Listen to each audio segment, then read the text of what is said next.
Alors bonjour à toutes et tous. Donc on va poursuivre notre progression en langage Z80, notamment sur l'Amstrad CPC. Donc on a vu donc les vidéos précédentes comment donc créer une fonte, comment afficher cette fonte, et aujourd'hui on va voir comment un peu dominer, je dirais, la temporalité, tout simplement, ou le temps sur un ordinateur Amstrad CPC. Alors, je vais d'abord aller dans mon code ici, revérifier une chose. Euh, ok, alors c'est bon, parfait. Alors, on va donc reprendre. Alors, une petite aparté juste avant, donc j'ai rajouté dans mes fontes l'espace qu'on avait vu, le point d'exclamation et le deux points.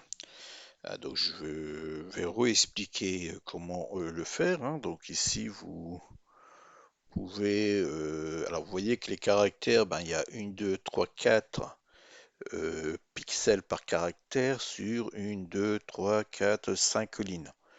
D'accord? Donc c'est une mini fonte qui fait 4 pixels de large sur 5 de haut. Ça c'est ce que nous avons vu, hein. Donc pour pouvoir positionner ici l'espace, le point d'exclamation et le deux points, il faut également tenir compte de cela. Donc il y a une, deux, d'accord. Puis après on a une, deux. Donc on a un espace une, deux, un espace une, deux. D'accord.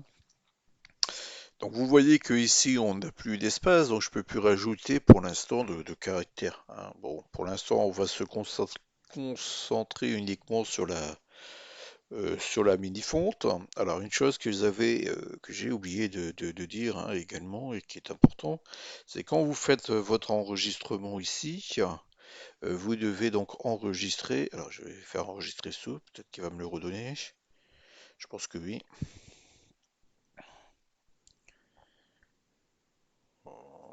Sur fonte, je vais mettre. Alors je sais pas s'il va me le redonner. Non, il me le redonne pas. Bon, quoique, peut-être que ici, voilà, c'est ça que je voulais vous dire, hein. Bien évidemment, vous devez enregistrer votre fichier en 8 bits, d'accord? Et vous mettez ici le niveau de tramage et le niveau de transparence au maximum. On ne veut pas de transparence et on ne veut pas de tramage dans l'enregistrement de notre fonte, de notre fichier de fonte, hein. D'accord. Et après, vous validez. Ça, c'est important de le faire puisqu'on travaille sur un ordinateur 8 bits. Donc, bien évidemment, il faut enregistrer les éléments en format 8 bits, hein. Sinon, en effet, vous pouvez avoir des difficultés d'affichage si vous n'enregistrez pas en format 8 bits. Ensuite, pour la compilation de notre fonte, je rappelle que notre fonte est dans le dossier ping ici et on a créé donc un script pour pouvoir le compiler en fichier compatible donc Amstrad, hein, Z80, et celui-ci, le fichier ici minifont.bat. Alors ici je vais vous le remontrer. Ici, vous voyez, on a mis 39 caractères, hein, puisqu'on a 26 lettres de l'alphabet, 10 chiffres, ce qui fait 36. On a un espace 37. On a notre point d'exclamation 38 et on a notre deux points 39, hein. D'accord? Donc tout ça, ça avait été vu, hein, dans les vidéos précédentes. Donc je vous invite à revoir les vidéos précédentes si vous ne savez pas comment faire. Et quand vous compilez, hein, quand vous envoyez la compilation, le, le programme, hein, tout simplement, va vous donner ici la palette. Alors, il vous donne la palette en version Getaway et en version palette plus, hein, pour les CPC+.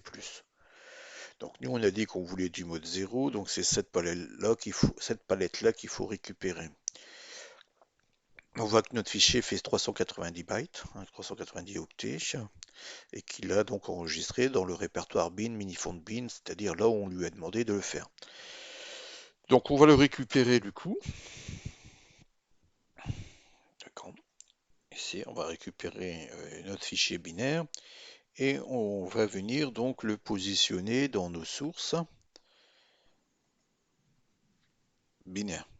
On va remplacer l'ancien fichier existant par le nouveau, puisqu'on lui a incorporé les nouvelles, tout simplement, glyphes, le nouveau glyphe qu'on souhaite afficher, hein, tout simplement. Bon, ceci étant fait, d'accord. Maintenant, ce que nous souhaitons nous faire, c'est afficher le mot donc hello world avec le point d'exclamation. D'accord? Donc pour cela, ben, dans nos data, on a ici, vous voyez, le test hello. Moi j'ai mis test hello, j'aurais pu mettre test hello world, j'aurais pu mettre test, bon je mets ce que je veux.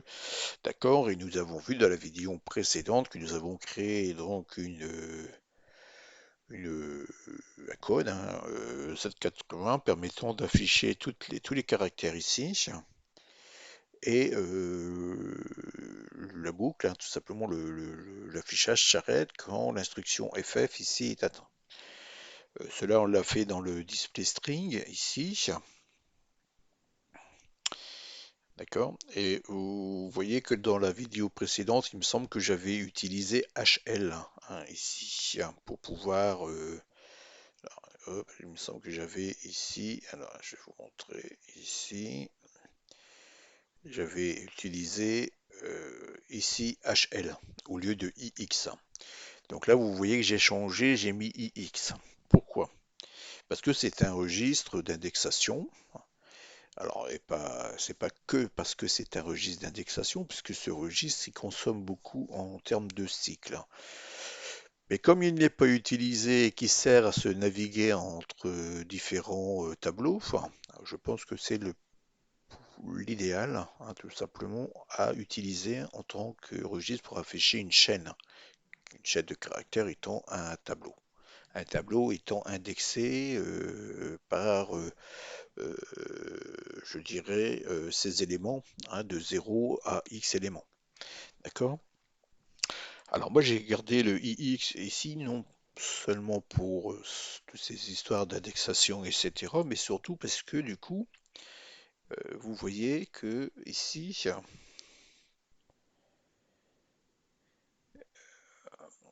on utilise la fonction displayChar, enfin la fonction, le code displayChar.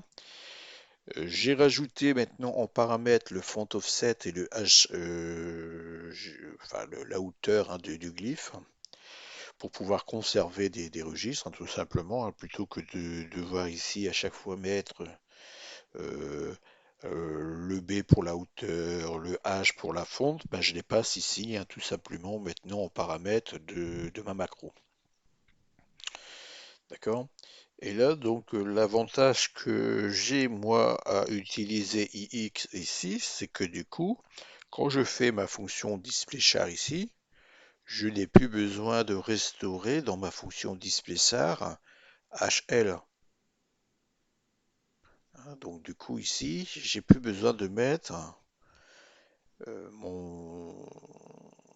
Alors, ici, là, j'avais un putsch HL et un pop HL ici, à la fin. Pas ici, dans le display char, ici, voilà. Vous voyez, ici, je mettais un push HL et un pop HL, bah, j'en ai plus besoin. Donc, certes, le registre iX, il est plus lent, il est plus long en termes de cycle, hein, en vitesse de cycle, mais il me fait gagner d'un côté un punch et un pop, donc 23 cycles pour une dépense, je pense, alors je sais plus iX combien de cycles il fait. Alors j'aime pas trop aller sur le net parce que il me fonctionne pas très bien. Alors je vais retourner voir ici le registre iX.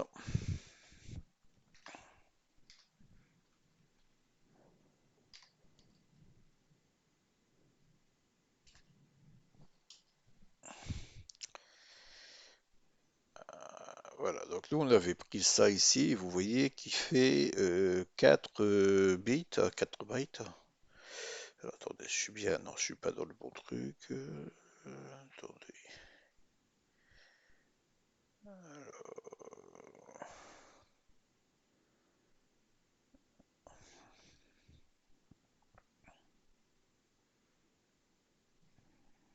c'est ça.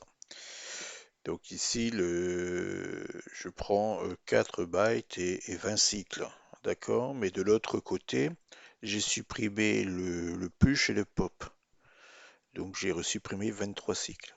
Donc c'est pour ça que j'utilise tout simplement ce registre d'indexation, puisque d'un côté, je ne suis pas perdant, je dirais, hein, puisque ce que je dépense d'un côté, je le récupère de l'autre côté, hein, en termes de cycle, hein, tout simplement, hein. D'accord? Bon. Bon, maintenant, nous, on doit gérer un compteur, hein. Vous voyez, hein, ici, j'ai mis un compteur avec des dixièmes, avec des secondes, et le premier cadran de minutes. Ici, qui, pour l'instant, euh, n'est pas géré jusque 9. Là, je gère donc les chiffres 0 à 9. Une fois que j'atteins 9, j'incrémente ici. Une fois que j'atteins ici, j'incrémente ici. Là, ici, quand j'atteins 9, je n'incrémente plus ici et je continue. Donc, lui, il va déborder, il va faire 8, 9, A, B, C, D, E, F, G, H. D'accord, il va continuer, hein, d'accord? Bon, ça sera un exercice que je vais vous donner à faire, c'est-à-dire de pouvoir incrémenter le fait de pouvoir passer, quand lui il arrive à 0, incrémenter ici les dizaines de minutes, on va dire, et jusque 6. Et ensuite, eh ben, on revient à 0, hein, tout revient à 0, hein, tout simplement, pour avoir 60 minutes et 60 secondes. Voilà, 60 minutes, enfin 59 minutes et 59 secondes exactement. Alors vous voyez ici qu'on a bien le petit de points qui a été rajouté de la fonte, hein, pour séparer, hein, tout simplement les minutes des secondes. Bon, alors on va déjà comprendre l'affichage. Bon, l'affichage, on l'a déjà vu depuis le début, c'est pas très compliqué. Donc moi, je vais dans mes data ici, je crée des variables. Alors je rappelle que le test ici, c'est également une variable. Ah, tout ça, ce sont des variables. Et là, je déclare donc un tableau, un timer, qui aura donc euh, des dixièmes de seconde, des secondes, des dixièmes de minutes, des minutes, des dixièmes d'heure, je dirais, et des heures. Donc le tableau sera un peu représenté comme ceci. Là, j'ai fait les dizaines de secondes, les secondes et les minutes, mais je n'ai pas géré le passage aux, aux dizaines de minutes, hein, tout simplement pour l'instant. Bon, alors, il y a un principe fondamental sur ces vieilles machines, c'est que on doit mettre à jour uniquement ce qui est modifié. On ne va pas à chaque fois s'amuser ou toujours tout réafficher. D'accord? On essaie de modifier ce qui a été modifié uniquement. Au niveau de l'affichage, c'est ce qu'on va faire. On essaye d'être le plus rapide possible à l'affichage, c'est-à-dire qu'on affiche tout simplement ce qui est modifié. Si je ne modifie pas les heures, je ne l'affiche pas, puisqu'il est déjà affiché à l'écran. Pareil pour les dizaines d'heures, etc. Je ne fais que les modifications là où il y a besoin de le faire. Ça, c'est un principe fondamental, hein. De même que quand on va dessiner donc un bonhomme, on va pas redessiner tout l'écran. On va juste venir effacer la position du bonhomme là où on est. Et si on doit se déplacer à droite, le réafficher juste à droite. D'accord? On va voir ça plus ou moins après, hein, tout simplement dans notre progression. D'accord? Alors, moi, pour afficher mon compteur, hein, l'affichage, hein, je parle, hein, donc d'accord, du compteur, c'est pas compliqué, hein. Je lui dis donc envers un plus 1, je vais lui mettre la valeur que j'ai dans le timer plus 2.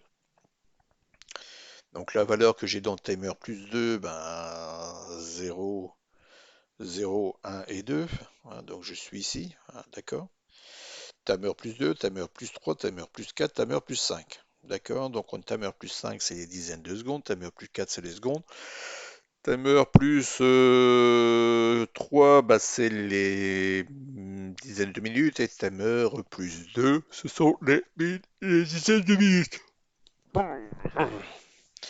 D'accord? Bon, l'affichage, je pense que c'est plus un problème pour vous, hein. Normalement, ça doit être inscrit. Alors, n'oubliez pas que là, je fais un AND 0F pour pouvoir récupérer que la partie basse de mon octet. D'accord? Puisque là, j'affiche tout simplement un carter, le carter bas. Je le double, pourquoi? Parce que dans notre tableau de lutte, je rappelle, hein, ça c'est des vidéos précédentes, on a vu ce que c'était qu'une lookup table pour permettre justement de pouvoir conserver l'adresse de tous nos caractères, de tous nos glyphes. Et la fonction mDisplayChar va chercher tout simplement dans la mini-fonte ici, avec qui a une taille ou une hauteur de 5, la position du caractère à afficher dans cette table de lutte. Et on voit ensuite dans le registre HL l'adresse mémoire où est stocké les données du glyphe pour affichage. Hein, bon, ça c'est ce qu'on a vu dans les vidéos précédentes, hein. D'accord? Donc j'affiche bah, les minutes, j'affiche les dizaines de minutes, j'affiche les deux points, hein, le caractère de points.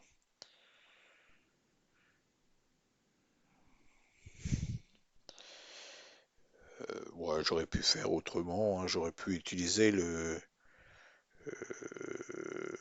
la fonction directement mDisplayGlyph en lui passant tout simplement le caractère ici, hein, c'est-à-dire je calcule, hein, 30, 39, hein, tout simplement. J'aurais pu lui passer ici l'offset 39 et l'afficher avec le glyphe. Mais bon, c'est pas bien méchant.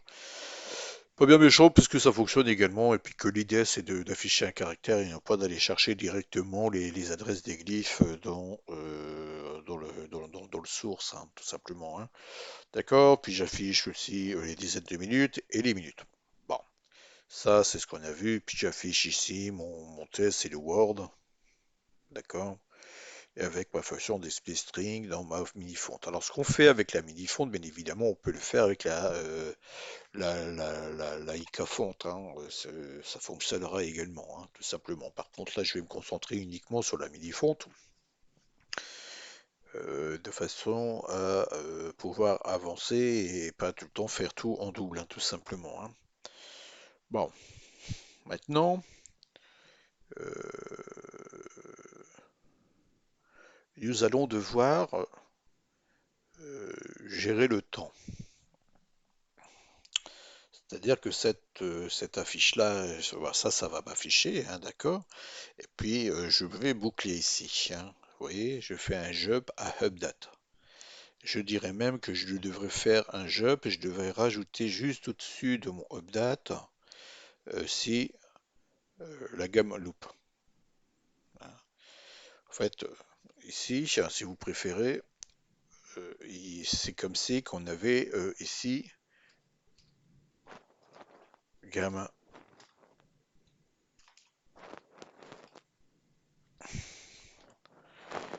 gamme loop. Alors la gamme loop, c'est quoi? C'est la boucle de jeu. C'est-à-dire que le jeu saute à tous. Enfin, il y a toujours dans tous les jeux euh, une boucle qui fait quoi? Qui fait la mise à jour et qui fait l'affichage. Mise à jour, affichage. Mise à jour, affichage. Et ça à l'infini. Hein. Et ça, c'est ça qu'on appelle la gamme loop, hein, tout simplement la boucle de jeu. Et donc ici, vous voyez, alors j'avais mis boucle du jeu, puis j'avais mis update. Donc, pour pouvoir être un peu plus logique, on devrait mettre ça comme ça, hein. Voilà, on saute à la boucle de jeu. Bon, d'accord. Donc à chaque fois, hein, donc il va afficher, puis il va retourner, il va réafficher, il va retourner, il va réafficher l'ensemble de mes, comment je vais dire ça, l'ensemble de mes digitales, de mes chiffres, de mes digits, de mes chiffres constituant mon timer. Donc là, on voit qu'on affiche tout le temps l'intégralité. Là, on affiche tout le temps tous les chiffres, hein. Ça, sur un Amstrad, on ne veut pas faire. Mais pour l'instant, on va faire au plus simple. D'accord? Puisqu'on voudrait, nous, afficher uniquement à l'écran ce qui se modifie, hein. C'est-à-dire qu'on va d'abord afficher le tout, une fois, et ensuite on veut afficher bah, les secondes à chaque fois que les secondes tombent. Et puis, si la minute change, bah, on affichera la minute. Mais bon, ça, on verra comment améliorer les choses plus tard. Bon, alors, on a vu, enfin, on, on a vu également que euh, on avait les interruptions masquées, et notamment l'interruption masquable numéro 1 qui boucle tous les 3 centièmes de seconde. À chaque fois qu'on a 300 secondes, il fait une interruption, enfin le firmware fait une interruption, c'est-à-dire va sauter à l'adresse 38. Donc on a déjà ici je dirais un repère, hein, tout simplement, puisque on sait que on a ce moyen visuel, enfin visuel, pas visuel, mais on a la possibilité déjà d'avoir une représentation dans le temps, puisqu'on sait que l'Amstrad CPC, dans sa documentation technique en Europe, euh, l'affichage, hein, c'est-à-dire l'ensemble de l'affichage sur l'écran, se fait en 50 Hz, et non pas 60 Hz comme en Amérique, hein. Donc on sait donc que euh, on peut donc être précis sur le balayage. Et nous, on veut pouvoir calculer notre timer. On veut pouvoir incrémenter nos secondes. Alors bien sûr, ça ne sera pas des centièmes de seconde pour enfin le dixième de seconde, mais ça sera incrémenté tous les 50 Hz. Donc une fois tous les 50 images. Alors, encore une fois, comment je vais dire ça, la représentation visuelle qu'on a sur un ordinateur dans un jeu, ce n'est pas le monde réel, hein. Donc le temps, certes, va tourner un tout petit peu plus rapidement, hein, puisque on va tourner à 50 Hz, donc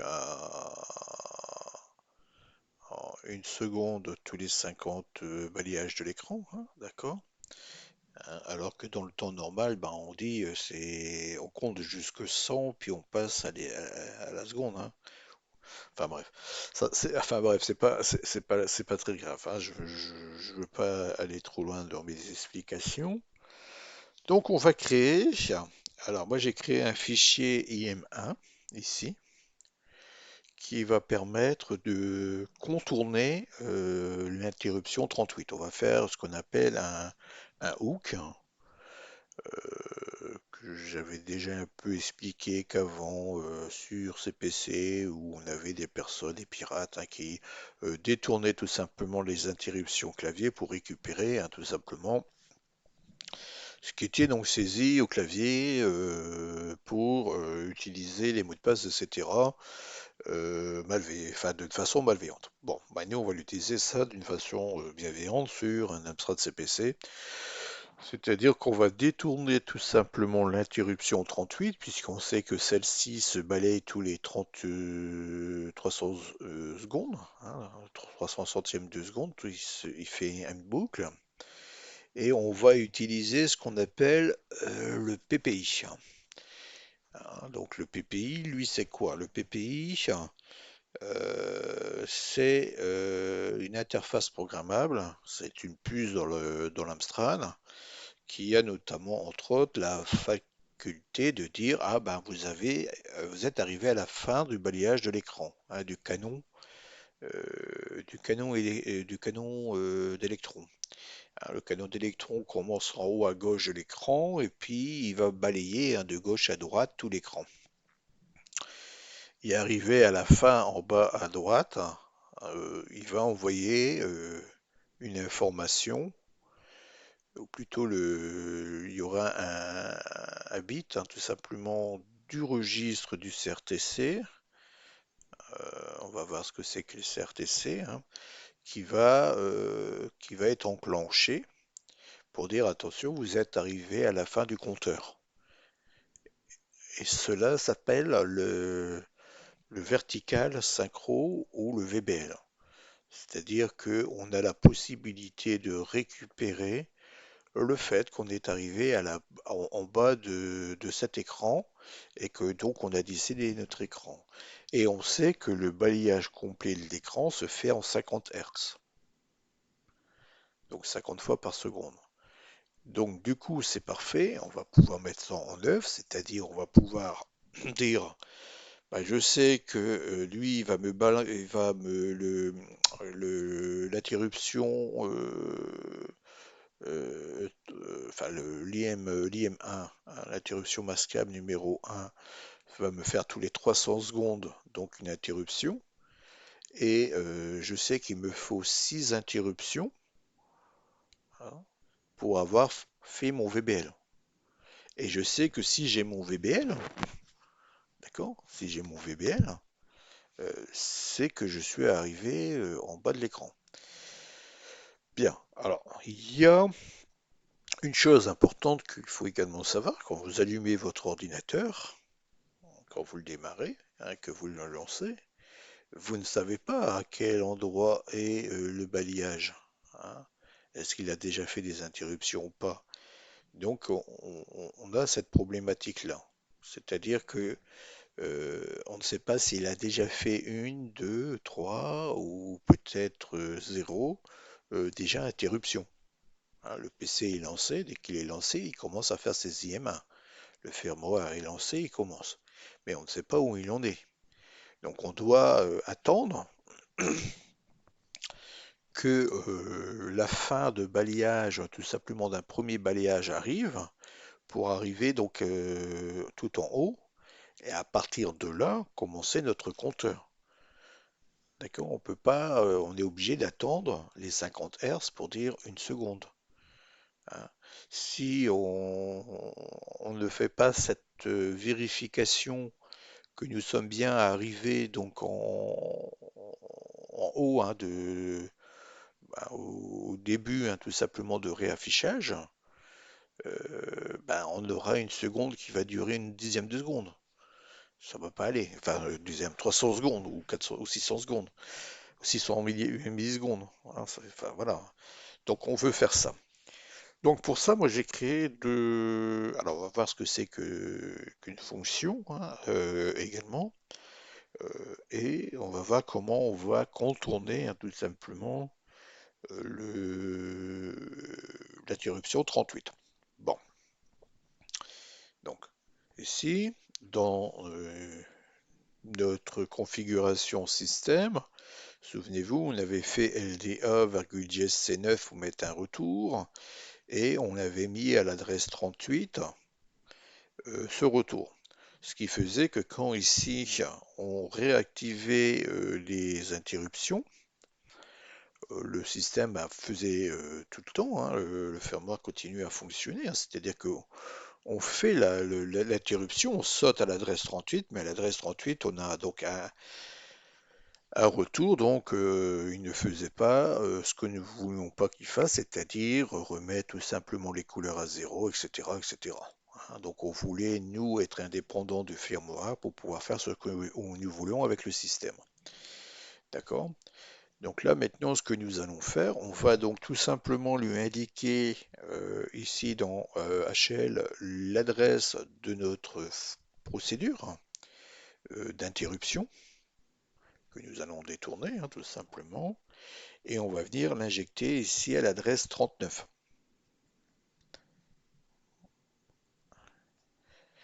Alors je rappelle qu'avec RAS, on peut mettre des dollars ou vous pourrez également mettre un jazz, hein, c'est pareil. D'accord? Donc on va donc insérer à l'adresse 38, mettons qu'à chaque interruption, eh ben, tu vas plus sauter à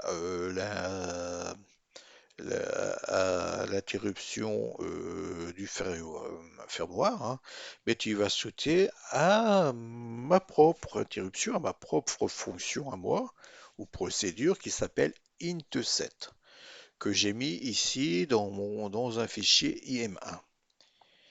D'accord? Qui est ici. C'est-à-dire que maintenant, à chaque fois que le système va faire une interruption, il va venir ici exécuter ce bout de code. Bon. Alors, la première chose que je fais moi, ici, vous voyez, je dis, je crée une fonction qui s'appelle V5. Alors, c'est quoi une fonction? Ben, c'est un nom de fonction et un retour. C'est tout. La seule différence entre ce que nous avons vu avec une macro et une fonction, c'est ça. C'est qu'il y a un nom et il y a l'instruction retourne. Et pour appeler une fonction, on utilise l'instruction call. Quand on fait un call, il va venir donc récupérer l'adresse ici, exécuter ça, et le retour, bah, retour à l'appelant. Hein, donc ça, on l'avait déjà un peu expliqué au niveau de la gestion de la pile. C'est-à-dire que quand on fait un call, on vient charger donc l'adresse mémoire suivante, l'appel du call, on fait l'exécution de la procédure et on retourne donc ensuite à l'appelant. D'accord? Bon.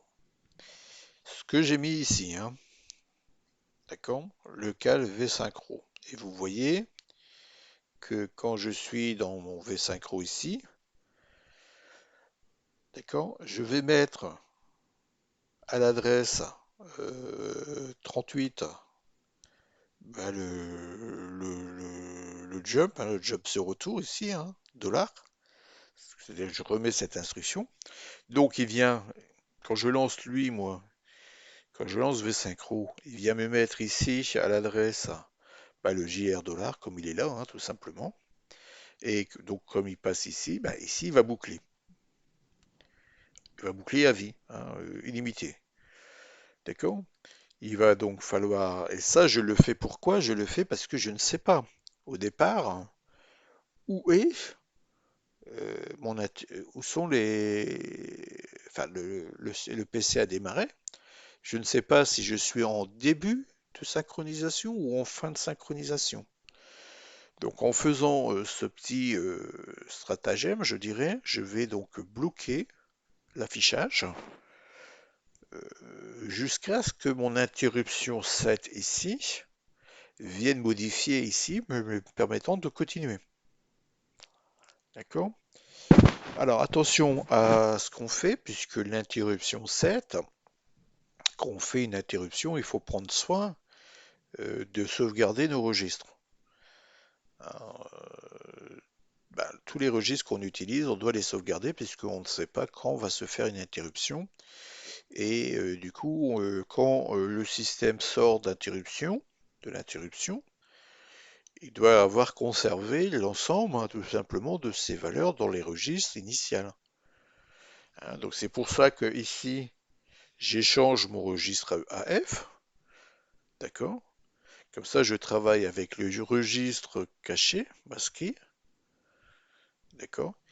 Et à la fin, ici, je le réaffiche, hein, d'accord? Alors, on va expliquer un peu les choses, hein. Donc, souvenez-vous, tous les 3 centièmes de seconde, on va arriver ici. Arrivé ici, on va y changer les valeurs de notre registre AF, puisqu'on va utiliser que le registre en F dans notre fonction PPI ici qui va get, si on est arrivé donc on a fait on a atteint tout simplement la fin du balayage écran en horizontal, hein, d'accord? Pour ça, bah, lui, il retourne dans le registre A bah, la valeur, hein, tout simplement, du bit 0, on va le voir hein, sur les schémas, vous allez me comprendre. Et donc, comme je vais décaler, moi, l'octet que lui il renvoie, je vais le décaler et je vais avoir le bit 0, puisque le bit 0 de cet octet du PPI m'indique si on a un VBL ou pas, hein, d'accord? Et si donc, du coup, ben, j'ai 1 dans le registre de bah, si puisque quand je fais un RCA, je déplace le dernier bit dans le registre de débordement. Donc si le registre de débordement est à 1, et ben du coup je saute,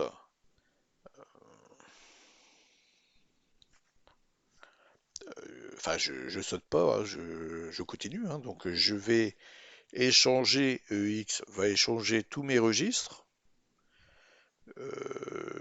DE, HL, BC, enfin tous les registres classiques hein, de base, avec les registres fantômes. Pourquoi? Parce que je ne veux pas, encore une fois, hein, modifier ces registres, puisque à la fin de mon interruption, je dois pouvoir retrouver l'ensemble de mes registres. J'utilise également le registre IX, puisqu'on l'a vu qu'on l'utilisait dans la fonction qui permettait d'afficher hein, tout simplement le string, hein, tout simplement, hein, d'accord? Et donc ici, puisque j'ai atteint mon carry, hein, c'est-à-dire puisque j'ai atteint ici mon VBL, je vais donc modifier ici l'instruction de vsynchro en 3E.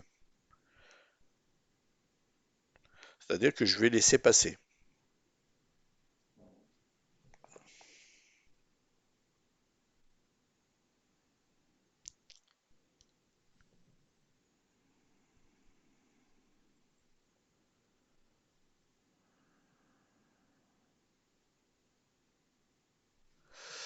Alors je vais vérifier si je ne me trompe pas sur quelque chose.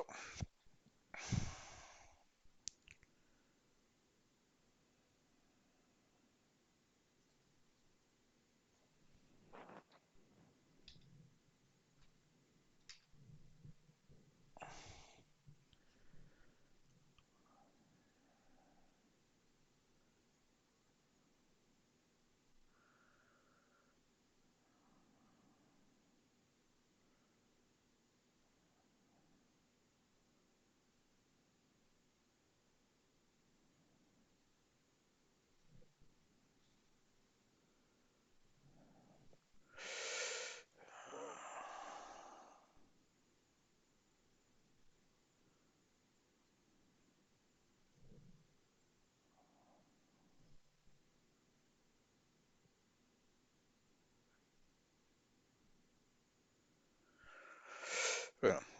Donc ce que je vais faire, c'est remplacer. Bon, on aurait pu faire autrement, mais c'est pas grave. On va faire un LDA,N. C'est-à-dire que ici, je vais remplacer le JR par un LDA,N. LDA, une valeur. Et la valeur, bah, qu'apporte la valeur, on va changer juste le registre A. Donc du coup, comme lui va faire un LDA, virgule quelque chose, hein, LDA,10, qu'importe, hein, qui met une valeur dans le registre 1, du coup, il va plus bloquer. Et donc, du coup, il va passer cela. D'accord? Donc, si vous préférez, ici, il va boucler. L'interruption 7 s'exécute. Une fois que j'ai atteint ici euh, mon VBL, hein, la fin de ma synchronisation, je viens modifier ma valeur qui est ici de façon à ce que je puisse passer. Voilà, d'accord.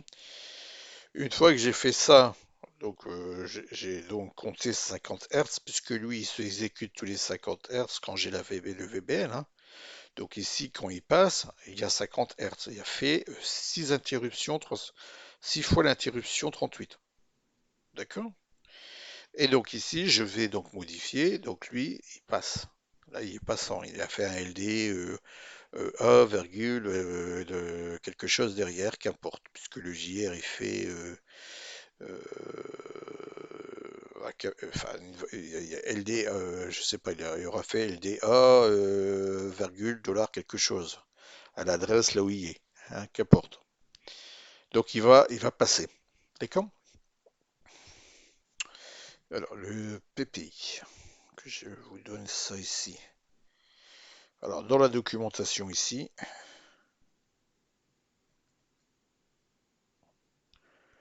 je vous ai donc mis le PPI.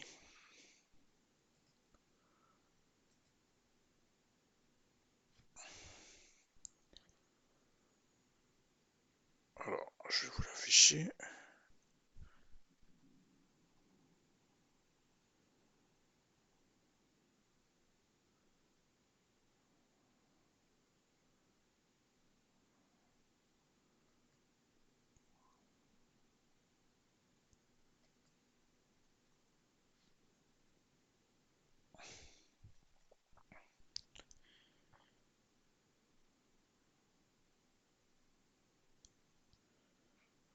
Bon, le PPI. Alors, vous inquiétez pas, on va revoir tout ça au fur et à mesure. Pour l'instant, retenez juste ça. Nous, on a besoin de ça, c'est-à-dire qu'on a besoin du signal VBL. Alors, on voit que dans le port B, d'accord, le PPI a plusieurs ports. Donc, nous, on va utiliser le port B, qui est le port F500, d'accord, et on va venir lire l'octet qui s'y trouve. Mais nous, ce qu'on veut lire réellement, hein, ce qu'on veut avoir, nous, c'est le bit 0 ici. Voilà. Qui nous a dit que nous avons un vertical levé blanc, quoi. Le vertical, que le balayage vertical c'est terminé, en fait, hein, qu'il est arrivé en bas à droite de l'écran, le canon électron. D'accord? Donc, pour faire ça, on a donc ici, pour faire ça, on va recréer, d'accord, dans les sources, dans nos inclusions, hein, tout simplement, dans notre système, un fichier PPI, ici. Voilà, qui va inclure notre fonction. Alors, je vais trop. Non, c'est pas ça d'abord. On va d'abord aller dans ici PPI.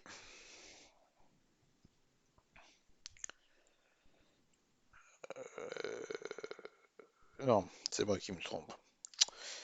On va d'abord aller dans New EQ System ici. Voilà. Hein, les équivalences système.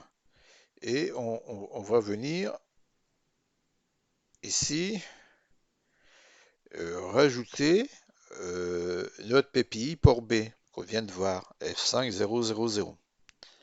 D'accord? Pour pouvoir l'utiliser. Alors, on sait que nous, le port PPI port B, c'est le F500.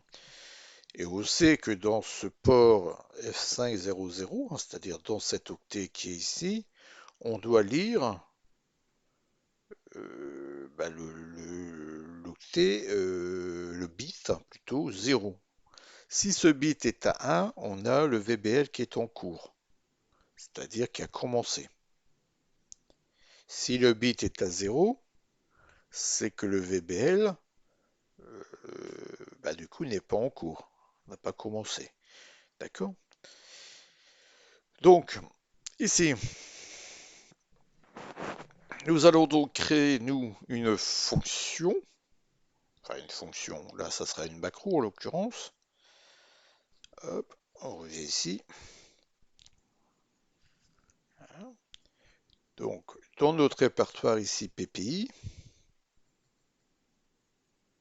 on va rajouter ici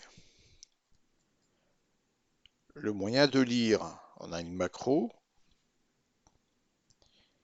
qui s'appelle PPI mget VBL. D'accord? Elle va lire dans A le registre PPI port B, mais la valeur I, c'est-à-dire le F5. D'accord? Et on va lui dire, in, en entrée, hein, tu vas me lire dans A le, l'octet, hein, tout simplement, du registre PPI port B. D'accord? Qui va nous retourner ici. C'est-à-dire que dans A, ici, c'est comme si je mette ça, ici, ces deux lignes-là, je peux les mettre directement ici, hein. C'est ce que fait la fonction, la macro ici. Donc du coup, dans le registre A,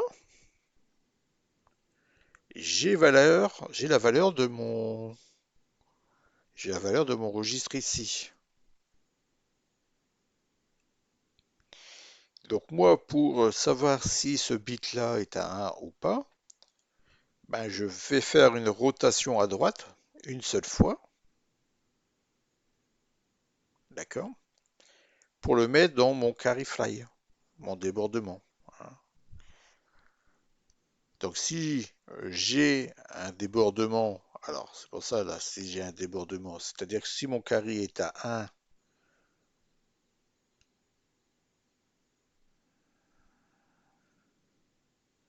c'est que le balayage est en cours, on est d'accord?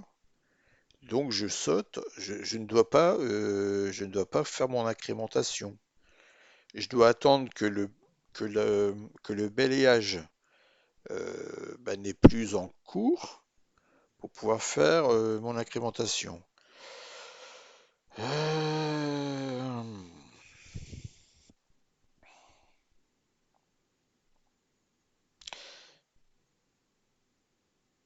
D'accord.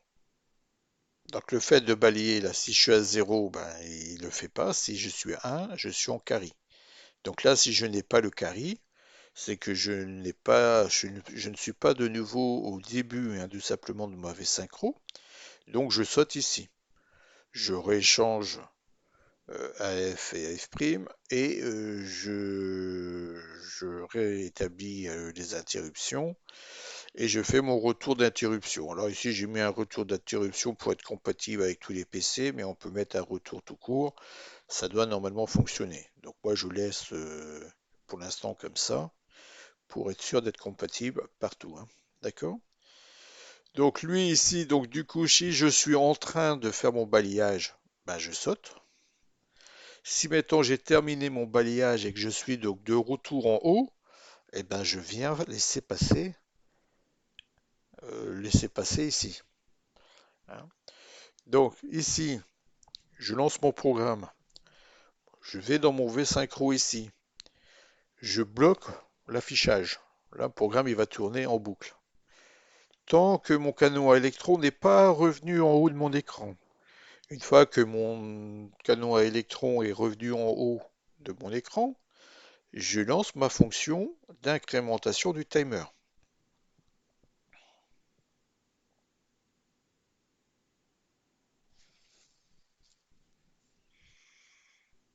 D'accord?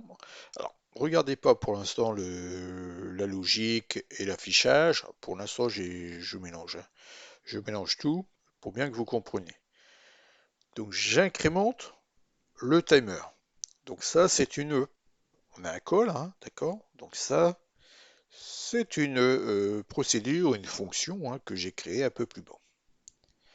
Alors bien évidemment, pour que l'interruption manager 1 soit détournée, j'insère bien évidemment mon fichier avec mes fonctions hein, pour pouvoir les utiliser. D'accord? Donc je les utilise là où je mets mes fonctions. Hein. D'accord? Bon. Alors, nous avons vu que nous avions ici dans les datas un tableau d'octets qui correspondent chacun à une valeur de notre timer, hein, tout simplement. Hein. Celui-là, c'est le 2, celui-là, c'est le 5, etc. Bon, là, le tout étant mis à 0. Qu'est-ce que je fais? Je dis, je mets donc dans A 0. Alors, ça ici, c'est une variable RASM. On l'a déjà vu ici, qu'on pouvait créer des variables. Mais ça, c'est une variable RASM.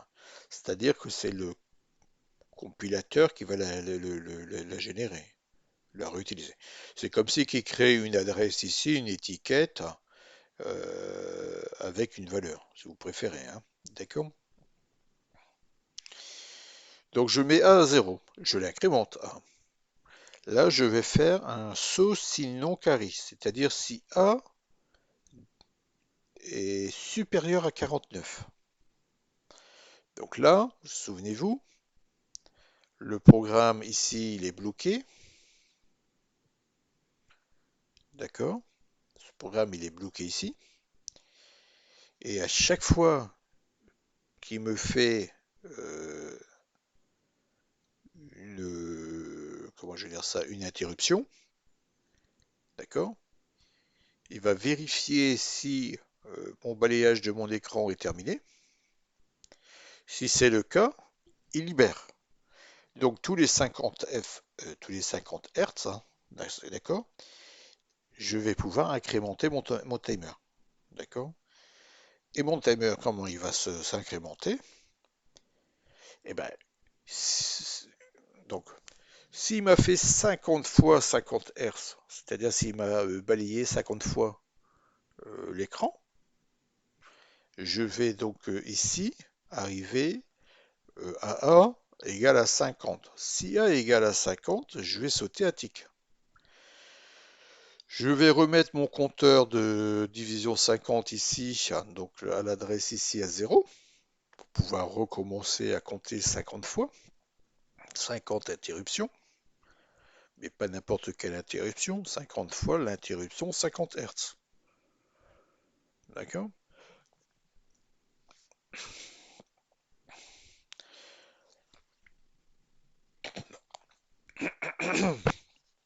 D'accord? Donc là, si je l'ai pas, si je suis inférieur à 50, je viens créditer dans mon div A la valeur, donc 0, 1, 2, 3, 4, 5, d'accord? Et à chaque fois, je retourne. Ça veut dire que l'autre côté, ma fonction vsynchro est toujours bloquée. Bah oui, puisque je n'ai pas atteint euh, bah les 50 Hz. D'accord? Une fois que j'ai atteint mes 50 Hz, puisque je sais que mon VBL va passer hein, tout simplement le bit 0 de mon PPI va être à 1 quand j'ai 50 Hz. Donc une fois que j'atteins mes 50 Hz, je sais que mon affichage va être possible, d'accord? Donc du coup, je vais pouvoir afficher ici. Donc je remets ici mon compteur de 50 à 0. Je vais lire la valeur que j'ai dans le timer plus 5, c'est-à-dire dans les dixièmes. Je vais l'incrémenter. Je vais vérifier s'il est inférieur à 10. S'il est inférieur à 10, je le mets à jour. Et comme mon carré il est mis ici, je retourne. Je ne fais que la modification, vous voyez, de mon compteur ou de ma valeur dixième. Si le compteur atteint 10, dans ce cas, je ne vais pas faire ma mise à jour ici, d'accord? Ben, je ne vais pas faire la mise à jour tout de suite, hein. Je ne vais pas sauter. Je vais mettre à 0, d'accord? Je vais remettre la valeur à l'adresse de mon compteur timer plus 5, c'est-à-dire timer il commence ici, donc 0, 1, 2, 3, 4, 5, donc ce chiffre-là je le remets à 0, d'accord? Est-ce que j'ai le carry? Ben non, puisque on a vu qu'on avait un débordement, on a vu qu'on était supérieur à 10 ou égal à 10, hein, donc on n'est pas inférieur à 1. Hein, donc retenez que le JRC ici, c'est la condition si A strictement inférieur à 10, on fait SD. D'accord? S'il est donc supérieur ou égal à 10, on met A à 0, on remet à 0 les dixièmes, hein, de seconde, et ici, bah, lui, il est pas vrai, hein, il n'est pas un 1, donc on continue. On vient charger dans A ben, les secondes, d'accord, puisque là il a atteint le nombre maximum de dixièmes de seconde. Donc on va incrémenter notre compteur de secondes. On va comparer si celui-ci est égal à 6, hein, puisque on rappelle, hein, c'est 59 secondes, c'est 60 secondes. Donc si ici A est inférieur à 6, on vient faire la mise à jour directement, d'accord? Si est égal ou supérieur à 6, on vient mettre à 0 le compteur de secondes. D'accord? Et c'est comme ça à chaque fois. Donc, si lui, il est inférieur à 6, on fait ça, bah, et on fait le retour. Donc, je quitte ma fonction. Hein, d'accord? S'il n'est pas inférieur à 6, ici, le retour C, bah, le carré n'y est pas. D'accord? Donc, du coup, je vais afficher mes minutes. D'accord? Et ici, bah, on voit que tout simplement, ben, j'arrête là. Hein. C'est-à-dire que je vérifie que mes minutes arrivent à 10, enfin inférieures à 10, donc 0 à 9. Si c'est le cas, ben, j'affiche. Si c'est pas le cas, ben, je remets à 0. Hein. S'il atteint 10, je remets le compteur à 0 et c'est tout. Voilà. Voilà comment on fait, comment j'ai fait ce petit compteur qui vaut ce qu'il vaut, qui est fonctionnel, hein, tout simplement, hein, qui tourne. Euh, qui tourne parfaitement, hein, vous l'avez vu hein, à l'écran hein, ici. Euh, Celui-ci tourne parfaitement. D'accord? Donc, alors, vous voyez que là, ça fait 4 minutes 31 secondes qui tourne.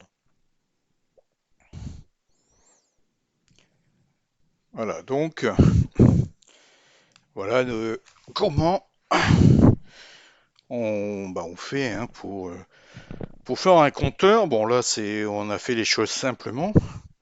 Je suppose qu'ensuite, on doit pouvoir optimiser tout ça. Hein, d'accord? Bon, voilà. Donc, exercice.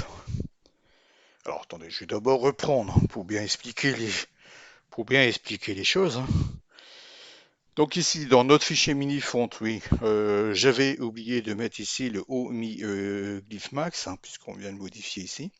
Donc ici, il faudra mettre le O mini glyph max, hein, si vous préférez. Vous passez 39, vous changez votre mini de fond, bah, vous rajoutez le point d'exclamation, le deux points, puis bien évidemment, vous n'effacez pas l'espace, hein, comme on a fait ici. On n'efface pas l'espace. Hein, il faut regarder l'espace, hein, bien évidemment. Hein. D'accord? Vous recompilez votre mini-font. Alors bien évidemment, vous changez dans le fichier de compilation hein, ben, le nombre de caractères à 39. Hein, d'accord? Bon, ça, c'est des choses qui sont vues hein, dans les vidéos précédentes, donc ça doit être acquis, hein. D'accord? Bon,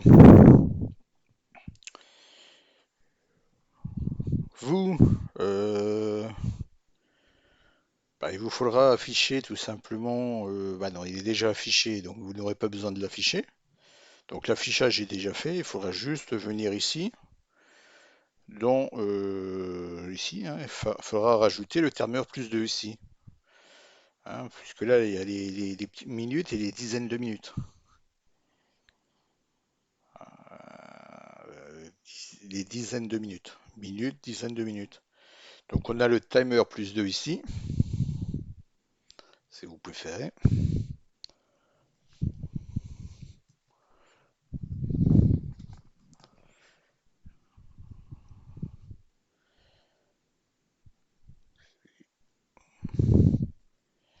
qui lui doit aller de 0 à 6.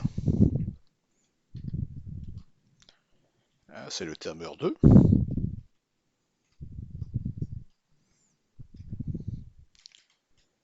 Je vais mettre comme ça, hein, dizaines de minutes,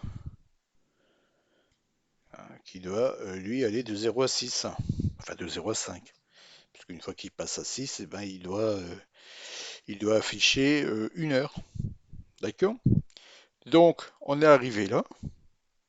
Il vous faut maintenant rajouter le timer plus 2. Bon, vu la structure de comment est fait le programme, c'est pas compliqué. Pas compliqué. C'est pas compliqué. Si vous avez compris ce que je viens de vous expliquer là, il n'y a rien de compliqué, hein. Donc cette vidéo avait pour objectif de vous montrer comment on peut dominer le temps. D'accord? Donc on utilise pour cela, on contourne l'interruption masquée numéro 1, ce qu'on appelle également l'interruption 38, hein, d'accord? Comment on fait ça? Eh ben, on vient charger un fichier ici IM1 qu'on crée sur notre disque dur. On va mettre une fonction ici qui va vérifier si on est en cours de synchro ou pas, c'est-à-dire qu'elle va venir bloquer le programme tant que ici on ne laisse pas passer, hein, tout simplement, et on vient contourner l'interruption 38. Donc là, interruption 7, pourquoi? Bah parce que c'est bien la septième interruption hein, qu'on va commencer à incrémenter, hein. C'est-à-dire que le balayage d'écran il se fait en 6 interruptions, 6 fois 300 secondes, et c'est bien à la septième que le VBL se fait. D'accord?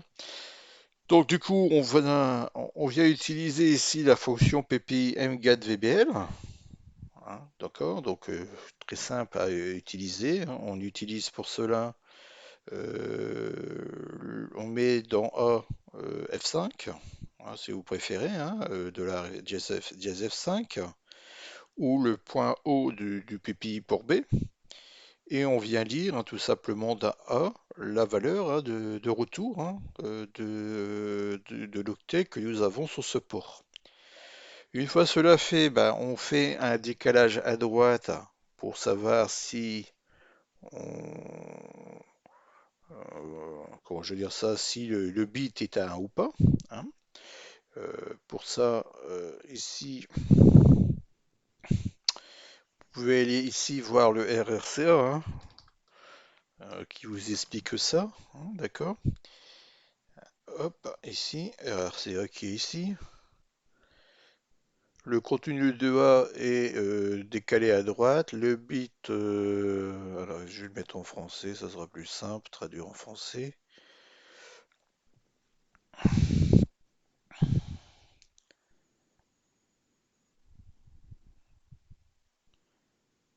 Il me le traduit ou il me le traduit pas? Ah, il va bloquer, il va tout bloquer, ouais. Ah,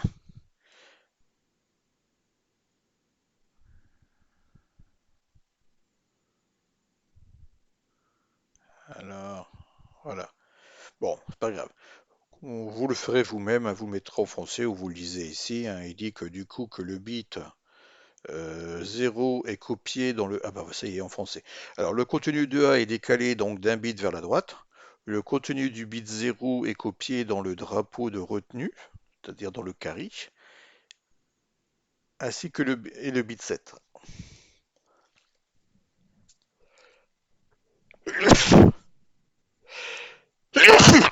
Eh ben, mes souhaits. D'accord? Donc du coup, ce que ça veut dire tout simplement qu'on vient récupérer ici, on fait un décalage du bit 0.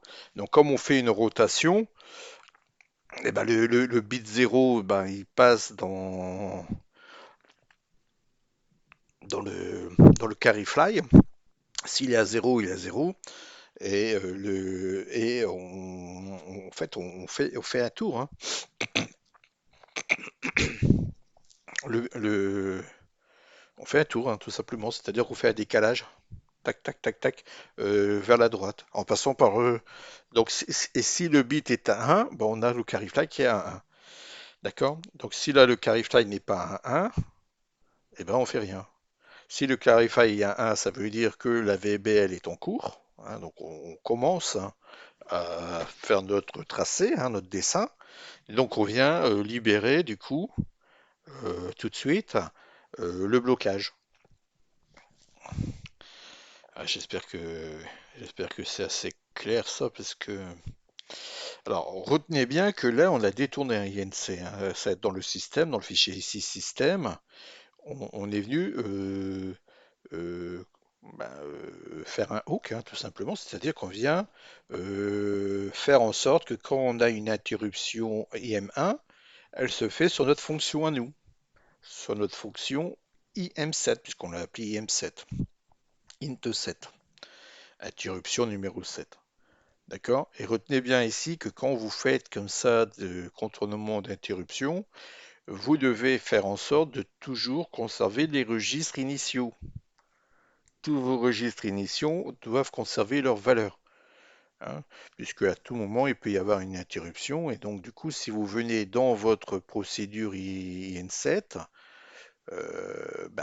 changer tout simplement les valeurs des registres initiaux, bah, votre programme il plante, hein, puisque du coup, l'autre côté, il avait un compteur à 7, il n'a plus qu'un compteur à -2, le programme ne comprend plus rien, hein, d'accord? Donc là, comme on vient modifier uniquement dans notre IN7, ben, le registre A, ici, hein, on vient faire une rotation du registre A, on utilise le registre fantôme pour le faire, d'accord? Et quand on passe ici en dessous, alors là j'ai mis un push X et un pop X parce qu'il y aura d'autres choses qui vont venir, hein. Ils n'étaient pas obligatoires ici, mais on vient sauvegarder l'intégralité de tous nos registres qu'on utilisera, hein, que ce soit DEHL, BC et IX, également, voire Y, etc. Mais pour l'instant on n'utilise pas. Donc là pour l'instant j'ai mis cela, hein, d'accord? Voilà. Donc si il n'y a pas d'interruption. Enfin, si le VBL ne se lance pas, n'est pas au début, hein, de se lancer, on ne fait rien. On remet le registre à l'état initial, on remet les interruptions, et on revient. Si le VBL ici, il est à 1, on passe ici, on vient mettre LDA, virgule, ce qu'il y a derrière, hein, tout simplement ici le JR, hein. Donc on remplace le JR dollar, donc le JR par exemple 9 par LDA, je sais pas, 9, hein, ou 10, qu'importe, de façon à pouvoir parser, hein, de façon à pouvoir continuer. C'est-à-dire qu'on vient tuer par automodification la boucle infinie qui est ici. D'accord? J'espère que vous avez compris ça. Euh, c'est important, c'est pour ça. La gestion du temps sur un CPC il est important. C'est très très important de pouvoir gérer ce timing, hein, ce temps, hein. D'accord? Donc il faut vraiment voilà, hein, le faire. On pourrait très bien aussi remettre ici un autre compteur, hein, derrière, un compteur de frame, hein. Donc on sait que une fois que le V synchro ici passe, ben, on a une frame de passé. hein. Et puis après, on pourrait s'amuser à dire, mettons une animation tous les 8 frames, ah bah, on vient récupérer le compteur de frames, hein, par exemple. Bon, d'accord. Pour l'affichage, je pense que c'est pas très complexe, hein. C'est ce qu'on a vu depuis quelques semaines, hein, et on l'a revu, on l'a revu, on l'a revu, hein. D'accord? Hein, donc ici, on a remis que je revienne ici. Oui, le fichier de compilation d'un mini-font, ici, n'oubliez pas de mettre 39, puisque vous avez 39, hein, maintenant, caractères avec l'espace, point d'exclamation et les deux points. Alors, ici, les glyphes, bon, maintenant j'ai créé des macros, d'accord, avec, du coup, je rajoute la hauteur du glyphe ici, vous voyez, mais ça, vous êtes capable de le faire maintenant, hein. Donc, je mets donc la hauteur dans B, je boucle, voilà. Donc, du coup, j'ai pas besoin de le restaurer à la fin, puisque à chaque fois, il va se mettre ici, d'accord? Alors, souvenez-vous qu'avant, on était obligé enfin, de truander, pas truander, mais de restaurer les registres. Donc là, le fait de faire comme ça, vous voyez, là, je n'ai plus besoin de restaurer les registres. D'accord? Là, pareil, pour le calcul de display charge, je mets ma fonte et je mets ma hauteur de fonte. Pourquoi? Parce que ça va être réutilisé. Euh, ici, tiens, la fonte 7 pour pouvoir recalculer dans HL l'adresse du glyphe. Et puis, mBlit glyphe va utiliser HL et la hauteur du glyphe. D'accord? Avec besoin de ces deux fonctions-là pour faire ce qu'on fait, hein. D'accord? Alors, vous avez juste besoin de glyphes là, la gestion du glyphe. On n'a pas changé, hein. La seule chose, c'est qu'on met maintenant, on passe en paramètre la hauteur, hein, tout simplement, de la macro et on le met dans B. Comme ça, on n'est pas embêté. À chaque fois qu'il va lancer une autre fonction ici, ben, il va recharger la valeur de B, hein. Et mDisplayChar ici, utilise tout simplement tout ce qu'on avait vu, hein, on met directement le fond de 7 ici quand on a passé en paramètres et la hauteur ici dans le glyphe. Le display string, ben, c'est pareil, hein, il n'y a rien d'extraordinaire. On passe donc en paramètre la fonte et la hauteur du glyphe, hein, et puis on les réutilise, hein, tout simplement au niveau des fonctions, de la fonction mDisplayChar, voilà, tout simplement. D'accord?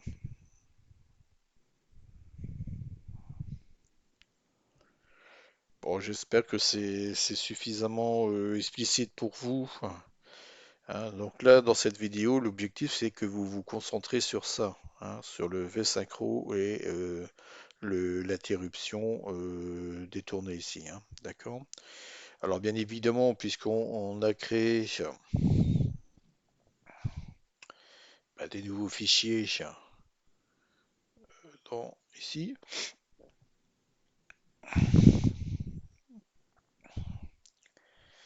hein, donc dans ma système ici, on vient rajouter notre fichier PPI, hein, pour que les constantes, les EQ, et notre fond et euh, comment dirais ça et soit pris en compte, hein. Dans ici il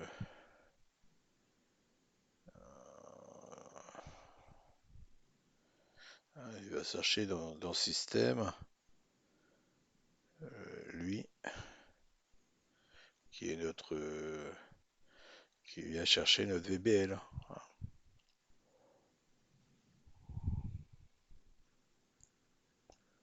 D'accord? Donc d'un côté, il va chercher notre. Oh, il y a un truc que je. Non, il y a un truc que je. Ça va pas. Là là.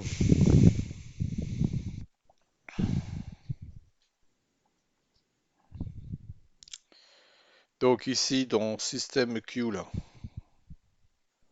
là, M système, il vient me chercher tous les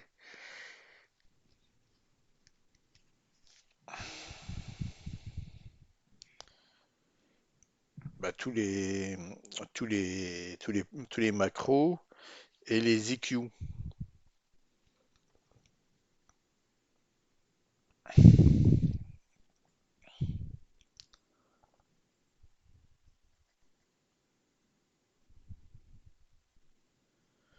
Donc dans le inclus ici, dans système, lui, il vient me chercher tous mes macros système, hein. Donc le PPI, enfin tous les EQ, les macros du CRTC, mais ça encore on va le voir plus tard, le getter et le PPI. Et le PPI, on a vu notre fameuse macro qui, elle, fait le test, là, tout simplement, ici, le get VBL. D'accord?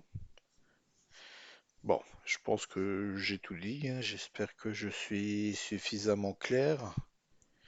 Donc, exercice, donc tout simplement, l'exercice, c'est pas très compliqué, mais ça permet de voir si vous avez compris, hein. Donc, dans notre fonction d'affichage, tout simplement ici, enfin pas d'affichage, mais de décompte, ou de création, hein, de l'incrémentation de notre compteur, de notre timer, hein, je dirais, de notre horloge, d'accord? Bah, il faut maintenant ajouter, hein, tout simplement les dizaines de minutes. Je dirais même les dizaines de minutes, les heures et les dizaines d'heures, hein, d'accord? Donc on a ici timer 1. Donc ici on aura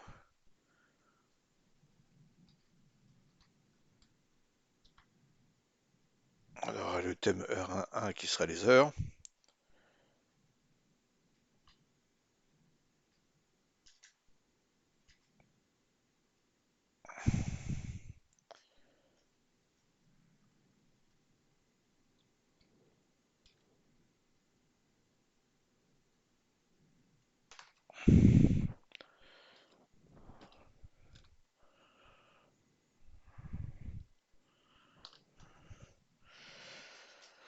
qui doit se décompter de 0 à 9.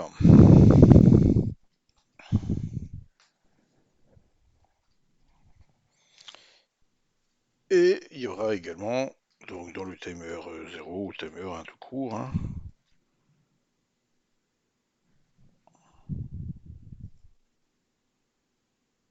s'il veut bien me l'afficher, là, voilà.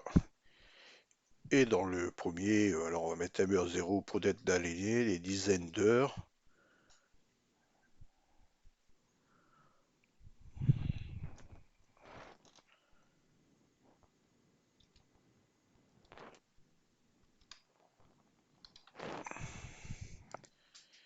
qui va lui de 0 à 9. Voilà. Voilà. Donc exercice, mettre les dizaines de minutes, les heures et les dizaines d'heures. Et puis une fois que vous avez fait ça, vous aurez un compteur complet qui va, et oui, puis et faire l'affichage, hein, et faire affichage de l'heure, hein, et faire l'affichage des heures et des dizaines d'heures, de façon à ce qu'on ait un compteur qui fait 0,02.00, 2.00 et qui décompte les secondes, les minutes et les heures. Ah oui, mais non, et je me trompe là. Et bah oui,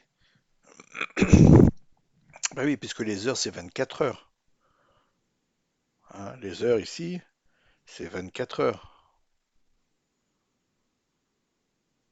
1 heure, 2 heures, 3 heures, 4 heures, 5 heures, 6 heures, 7 heures, 8 heures, 9 heures. D'accord?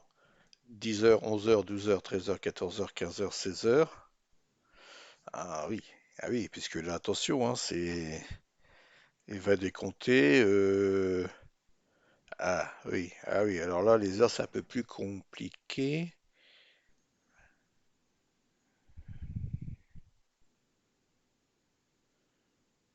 Il doit décompter en douzaine d'heures et en 24 heures. Donc 1 heure, 2 heures, 3 heures, 4 heures.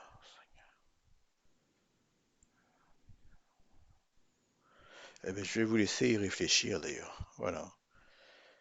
Voilà. Ici, il va falloir que vous réfléchissez. Je vais mettre 0,0 pour l'instant. Alors, pour que on calcule en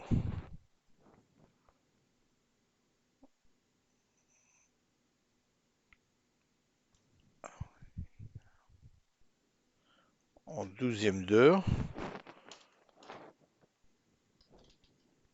ou 24 heures. Non, pas là. Ici.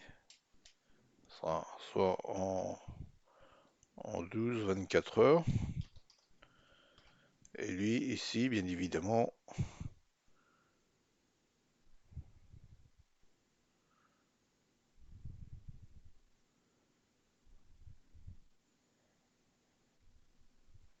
c'est en 12e. Hein. Donc c'est 11 ici. Hein. C'est en 12e. Hein.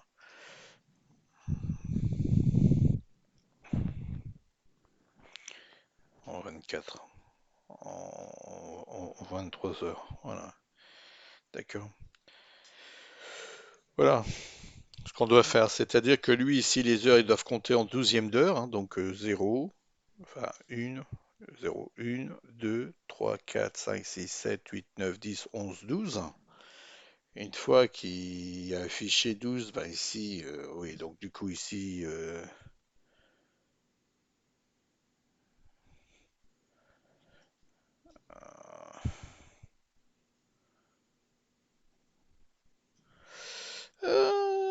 alors, donc les heures c'est de 0 à 12 heures, mais nous on peut pas faire de 0 à 12 heures, ça sera de 0 à 9, d'accord? Ah oui, donc il y aura encore il y aura encore un troisième cadran à peut-être mettre, hein, d'accord? Et une fois qu'il a fait une fois 9 heures, lui, il doit afficher 2. Je dis pas de bêtises, hein. Alors, data. D'accord, donc lui, il affiche les minutes. Lui, il affiche 1 heure, donc 12 heures.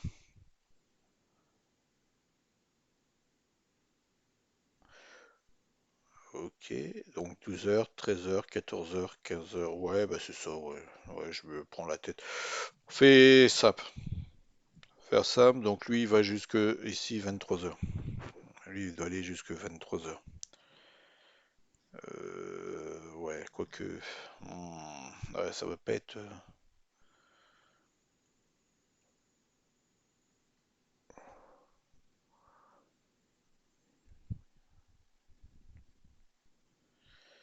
C'est-à-dire que lui, il va donc de 0, fait 1 heure, 2 heures, 3 heures, 4 heures, 5 heures, 6 heures, 7 heures, 8 heures, 9 heures. Donc à partir de 9 heures, il passe à 10. Donc ici, à partir de 9 heures, oui, c'est ça. Il passe à 10 heures. Donc ici, 9, de 9, il passe à 10. Il recommence 11, 9 heures, donc 10 heures, 11 heures, 12 heures, 13 heures, 14 heures, 15 heures, 16 heures, 17 heures, 18 heures, 19 heures, ben 20 heures, donc 2 et 4 après. Oui, oui, oui, oui, oui. Donc du coup, lui, ah, c'est pas... Ouais, il y a il y a une petite chose là, ici. Donc bien évidemment, lui, il doit compter jusque 24, il doit afficher 24 heures. D'accord. Alors là, il y a une petite, du coup, une petite particularité, hein, puisque on doit afficher au maximum 23h59. Hein. Voilà. Donc ici, on doit afficher 23h59. Là, ici, il y a une particularité puisqu'on va compter de 0 à 9, hein. Donc de 0 à 9, donc après il va faire 10, il va passer lui à 1, d'accord? 11, 12, 13, 14, 15, 16, 17, 18, 19, 20. Donc là, c'est parfait. Mais ensuite, une fois qu'on a le 2 ici, il doit compter 4, enfin 23. 23h59, et quand on a 23h59, à 24 heures, il revient à 0. D'accord? Bon, il y a une petite complication là. Essayez déjà de faire ça, d'afficher les dizaines de minutes et les heures. Maintenant, s'ils n'arrivaient pas à faire les dizaines d'heures, puisqu'il y a une petite subtilité ici entre le passage de 20 heures à 24 heures, puisqu'on aura ici euh,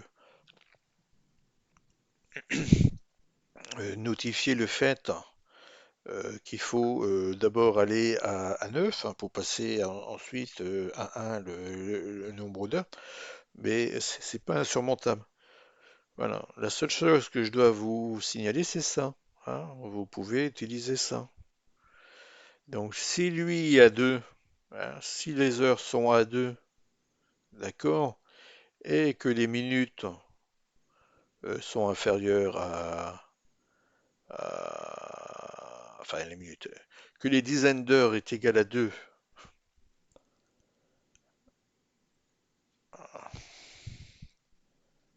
Donc là c'est 2, lui.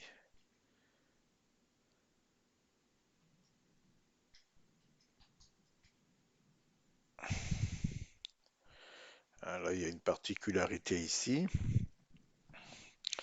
puisque ça sera 0,9 ou 0,3, selon que lui soit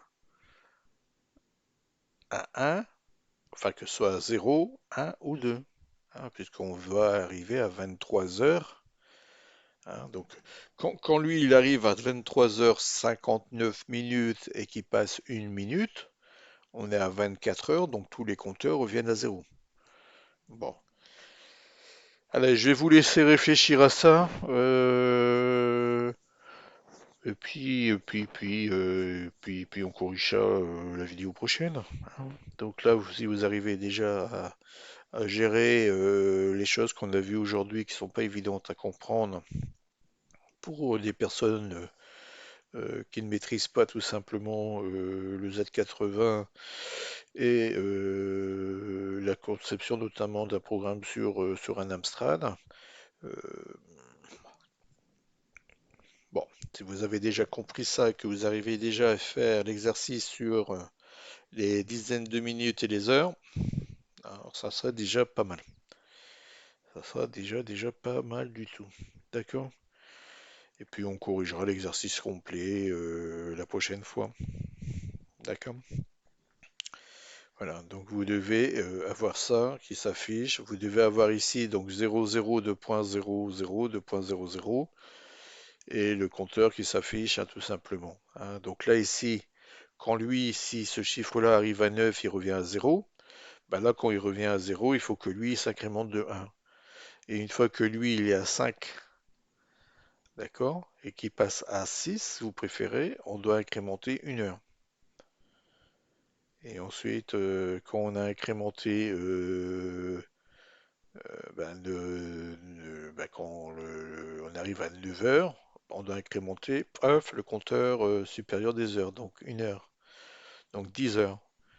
Et après, une fois qu'il a refait le contour, 20 heures, et ensuite, il ne doit pas aller plus loin que 3, hein, puisque si j'ai 23 heures et ici 59, une fois que lui il passe à 0, bah, tout doit revenir à 0, hein. Donc, bon, je vous laisse faire ça, hein. Voilà, donc on a vu quoi? On a vu aujourd'hui comment modifier la fonte, hein, puisqu'on a rajouté le point d'exclamation et les deux points. On a vu comment on pouvait mettre à jour un compteur, mais là on le gère vraiment de façon optimale, dans le sens où on arrive à utiliser uniquement les unités, les dizaines d'unités, les minutes et dizaines de minutes pour pouvoir faire notre compteur, hein. Donc on a le contrôle et la maîtrise complète, hein, sur ça que chacun de ces des chiffres, hein, du compteur. On